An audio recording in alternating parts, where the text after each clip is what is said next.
I would like a little bit to focus on our institution itself, what we are doing, and why we are focusing on the topic of using AI solutions, and especially why digital accessibility. Uh, Myself, I give the lecture on, it's the same name, like digital accessibility and assistive technologies since 2012. So I try to teach computer science students, even electrical engineers, mechanical engineers in the meantime, economic computer science students on the topic of accessibility in the focus of digital accessibility. And what's maybe special within the last years, I try to get rid of the topic accessibility within the first 90 minutes of my lecture. It's maybe also cool, a good impression for you for AI solutions in the future. So I try to get away from digital accessibility to the field of digital inclusion or inclusive digitalization, because it's not only for you and me, it's for all people, especially if you have a language problem. If you don't understand specific languages, for example, my Danish wouldn't be as good. So I need tools, AI-based tools, to understand what the other people want from me, what they're talking about. And that's the reason why just see it as a solution, as something special. Everybody is gaining advantages out of it in the future. Coming into our institution, why we are working on this topic, why it's so important for us to focus on inclusive digitalization or digital accessibility still.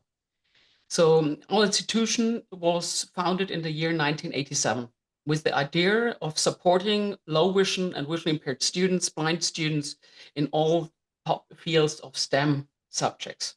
Doesn't matter if you want to study physics, math, computer science, chemistry.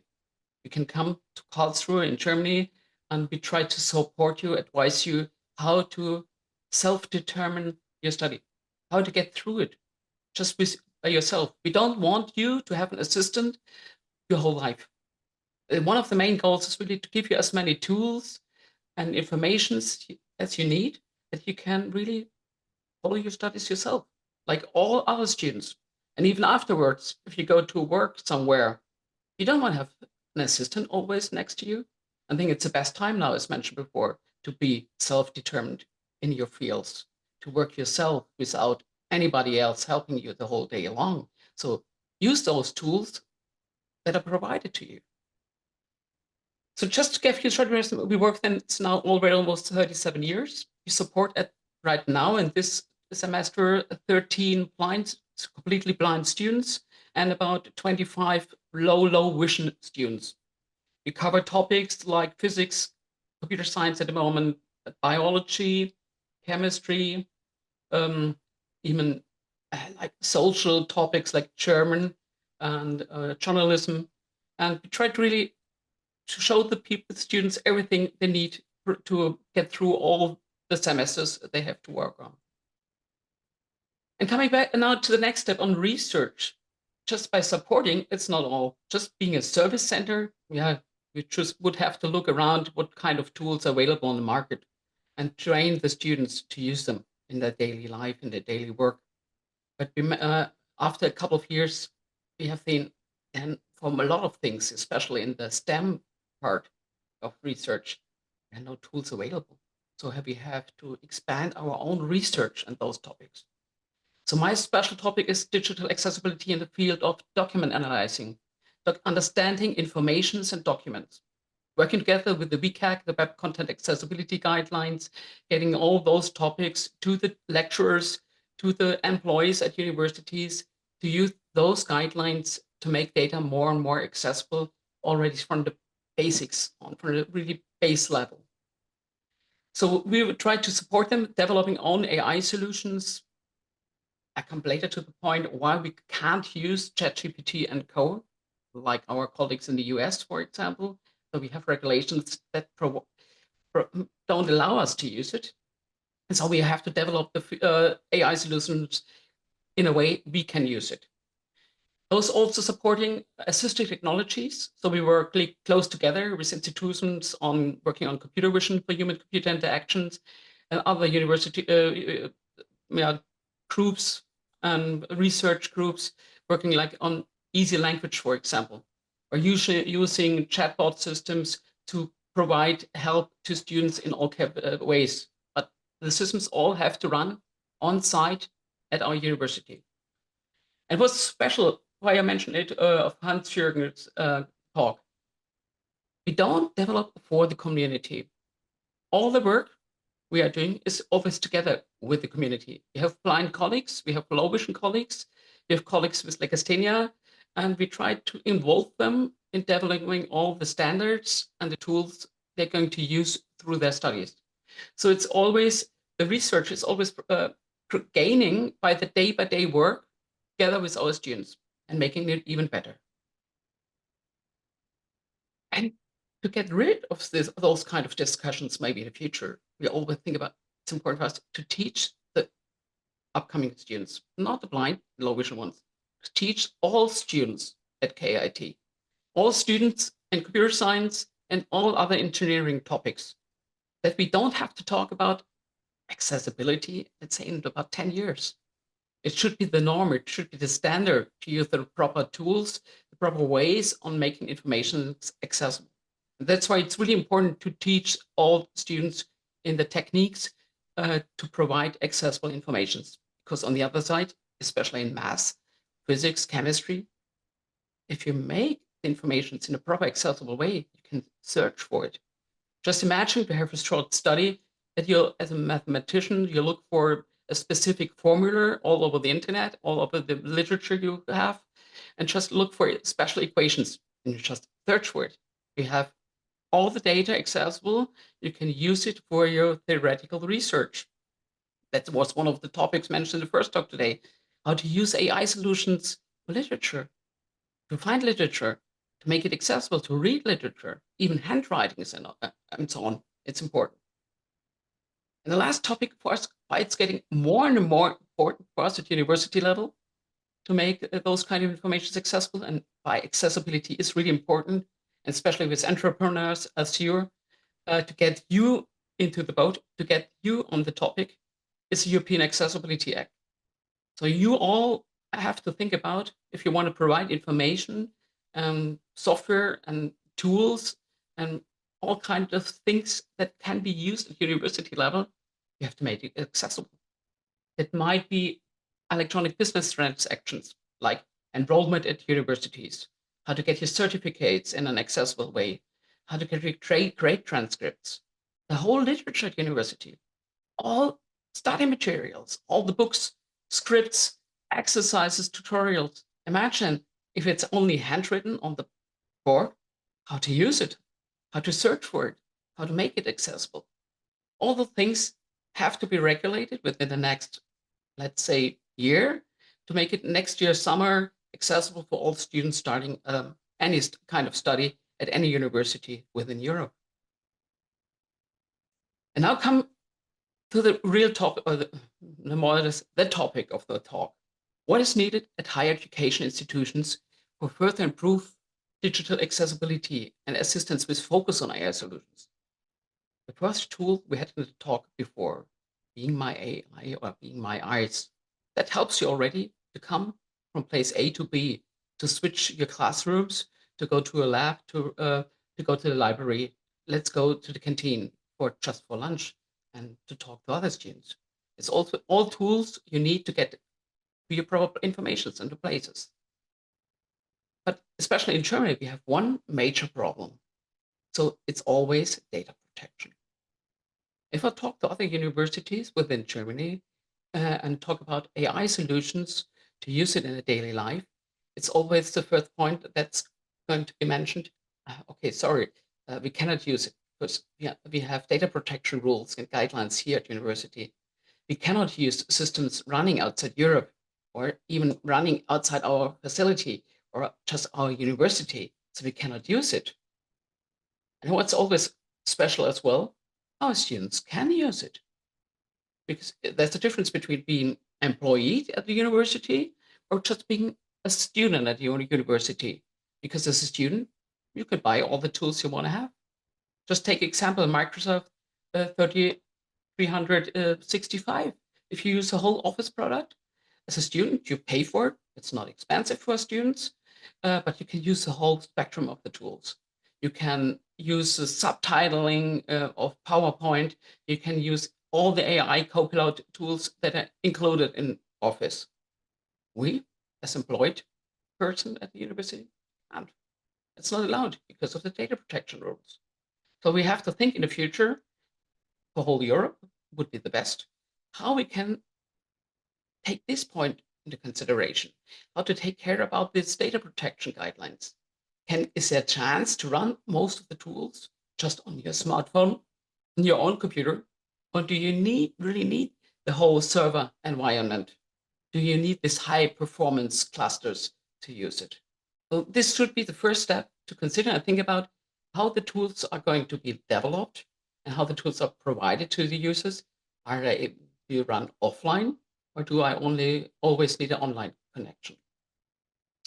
So again, at our university, or at all, we have to split the topics in two fields. We have area one, what kind of AI solutions can be used directly by the students, like Be My Eyes, or what kind of tools can be used or have to be developed for employees at universities. Let's start with the tools for students. So it's always a focus for us on self-determined participation in everyday study life. So just as mentioned, come from A to B as you are, use the tools, information you get provided by your lecturers. So you want to use tools as well in real time. For example, let's go to the next one. You want to have in your lecture in real time subtitles because you're deaf, for example. Or you want to have an audio description if you're blind, because maybe there's an experiment like in physics, experimental physics running in front of you. You want to have a short explanation what's happening at the moment. So this has to be in real time. Or just imagine you have still a blackboard in a math lecture. The lecturer is writing math equations on the blackboard. They're not digitalized. So how to get those kind of informations on your computer? How to get them accessible? Well, there we have to focus on. Even how to use math and not only read math. It's also a big research topic nowadays. Another advantage would be translation for students. Imagine like here in the Zoom session, you can turn on the subtitles and you even can turn on real-time, they call it real-time translation. It's a little bit lacking all the time, but it's making all kind of lectures more and more accessible.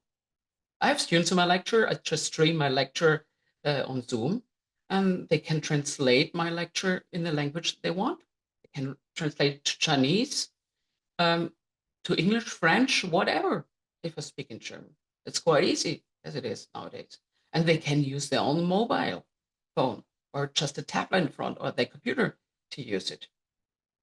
Another big research topic is always translation into easy language. Just imagine all the people with neurodiversities. Like you have autism, you have dyslexia, bipolar disorders. They even need the spoken word correlated to the written one. They can read and they can listen and they get highlighted what they're going to listen to at the moment. And the combination makes studying more and more easy. But all those tools are online tools. I don't know about offline tools they could use. But for students, it's fine. They don't rely on the data protection rules we as employees have at university. The next is batch processing tools. For some of the lectures, it's always nice to have a transcript of the whole lecture. And it needs a lot of performance to get a whole 90 minutes lecture transcribed into a text file where the student can still read it. It's also needed to work with data in a social environment, let's say. Handwriting recognition, offline, not real time. If I write on my iPad, I can have a handwriting recognition turned on and get the word, but it's still slow. It's not fluently to use it. It would be nice to have it afterwards as well. Or to use OCR, like a text recognition afterwards for written or for photographs, and combine it with large language models like ChatGPT, get a correction of the text, make it even better understandable at the end. Chatbot systems, just for imagine you have social issues during your studies because you have to take care of about your parents or grandparents or your kids. You cannot follow the lecture in presence. You only get it afterwards. And you have a chatbot system where you can ask questions to the individual lectures. What was it about? What were the main topics today? Is there something really important I have to understand? Or this point I don't understand, I have to go in more detail. This really would help. And it's really so the aspect for the students for the self-determination on health, migration, and social issues. So it makes life much more easier if we include in all our tools AI solutions. And just come back for employees. I work a lot with the employees at KIT. We have about a little bit more than 10,000 nowadays. And it's always communication with students, even non-German speaking students, as students with disabilities. So like text-to-speech and speech-to-text applications within the SAP tools we are running at university or others. Even just make it as a norm to use automatic subtitling and translations in all real-time and online presentations. Or another topic is always, I need alternative text for my images, my documents or websites to make it accessible. How should an automatic transcript should look like? How should be the alternative be written? How long? How short? What's a good alternative text? Yeah, accessibility really gains of AI tools. It rises and makes it even better, and it supports all of us. Just imagine how the internet was in the 1990s. I turned always off to download the images. I always got the description. And there's a lot of data already to make the data more and more accessible. Even tools on checking documents for accessibility. How difficult is it to use Adobe Acrobat to make a PDF accessible? Can be there an AI solution that supports you, just ask you what's still missing. And those are topics we are focusing our research on. Chatbots, as mentioned, for employees as well as for students. Even as an employee, I don't know everything about an order process on site. How do I order a computer that's more expensive than 2,000 euros? Or if I order something less than 500 euros, I can ask chatbot at university internal and get a feedback to whom to contact and how to get to the order process.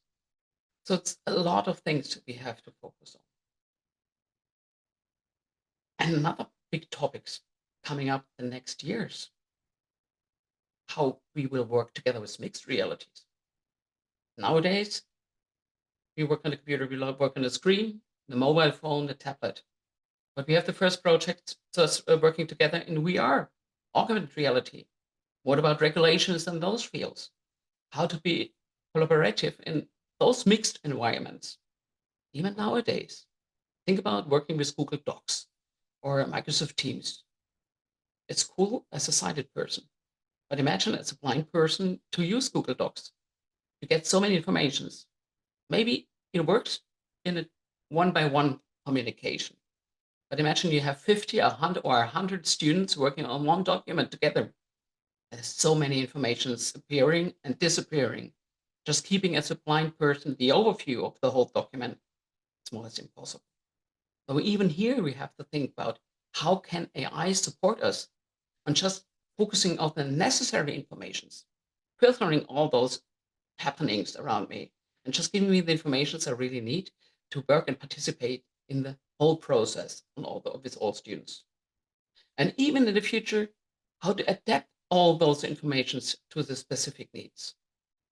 As a blind person, I need information in another way. As in a deaf person, mobility impaired persons with language problems, with skills in English and others.